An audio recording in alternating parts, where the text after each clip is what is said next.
Welcome back to the School of Calisthenics with Tim and Jacko. And once you can do a muscle up, the next thing obviously someone wants to be able to do is 2 or 3 or even 4 muscle ups. But the problem is loads of people struggle with maintaining that false grip as you come back down between the rings to try and set up that next rep.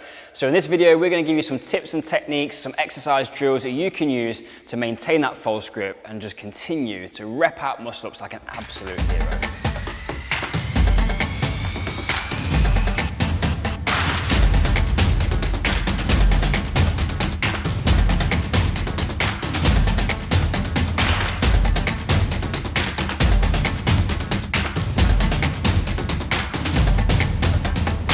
So there's going to come a time with your ring muscle up training where you want to start putting multiple reps together. Now you might think that's pretty much given once you can do one, but it's not. There's a little bit of a technique of how you're going to get back down from the rings after your first muscle up, maintain false grip, and then go again. And we want to take you through the little bit of tutorial on how we go about doing that. So Jacko's just going to go through a real nice little muscle up to start off with to get himself above the rings.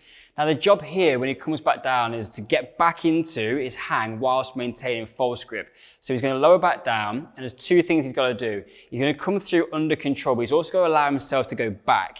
So you can see he comes through with a little bit of control, but he's sat back into that position a little bit.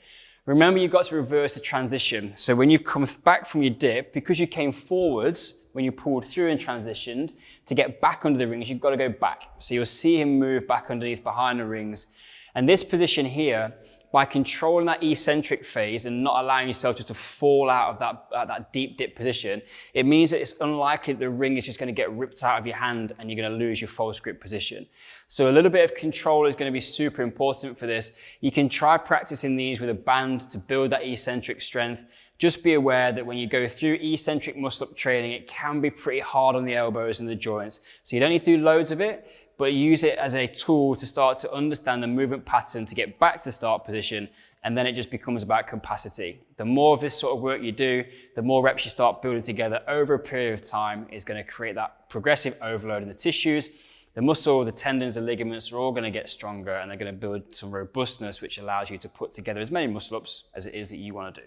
We hope that's helped you with your muscle up goals and gave you some ideas of things that you can work on to help you with those muscle ups. Please like this and share it with any friends that are also working on their muscle ups. And then if you've got any other sticking points or problems with those muscle ups that you want to help with, let us know in the comments. And if you want to take a bit of a deeper dive into your muscle up training, we've got a completely revamped and enhanced course for both the ring and bar muscle up in our online training platform, our virtual classroom. Fully backed by training science and years of strength and conditioning coaches working with loads of people to teach them to successfully get above the bar or above the rings. And we would love it if you go and check it out. Class dismissed.